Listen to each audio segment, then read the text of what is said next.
Magandang araw sa inyong lahat. Ako nga pala si Cyril Kate Bragado at narito ako ngayon upang magbahagi sa inyo ng isang maikling kwento na pinamagatang Alamat ng Bahaghari.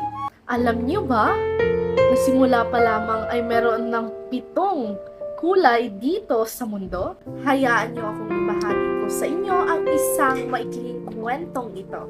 Sa simula pa lamang ay meron ng 7 kulay dito sa mundo.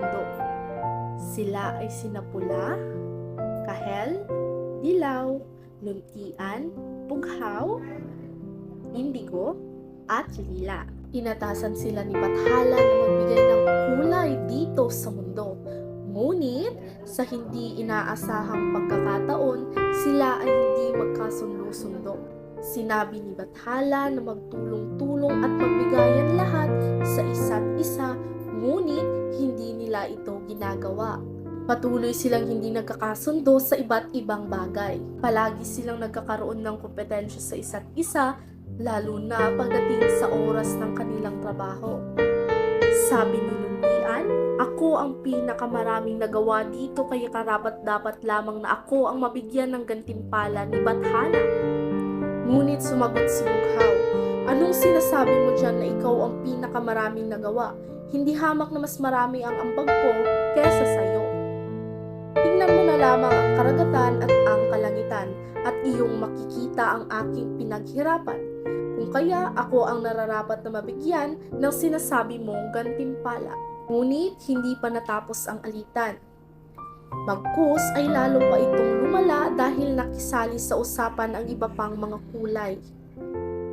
Gusto nilang lahat makatanggap ng gantimpala, kaya mas lalong tumindi ang kanilang kompetensya sa isa't isa. Nagkagulo sila dahil sa kanilang pagtatalo.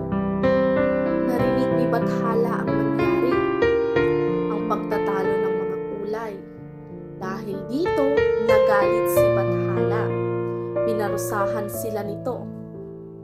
Sinabi niya, "Dahil hindi kayo magkasundo, paparusahan ko kayo ng ayon sa inyong kagustuhan.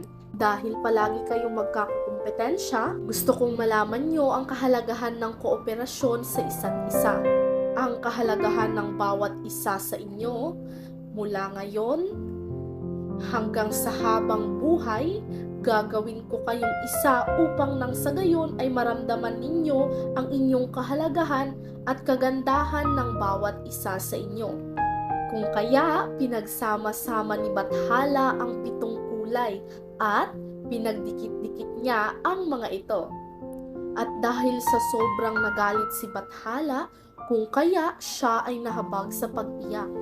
At nagtago ang mga kulay sa takot nila kay Bathala. Lumalabas na lamang sila pagkatapos umiyak ni Bathala.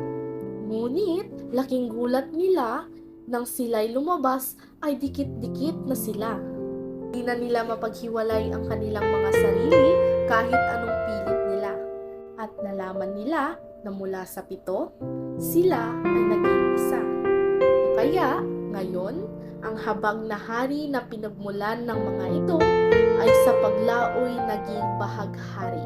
Ang 7 kulay ay tinawag na bahaghari. Mapupunan natin ngayon na ang bahaghari ay lumalabas na lamang pagkatapos ng ulan na nangangahulugang pag-iyak ni Bathala.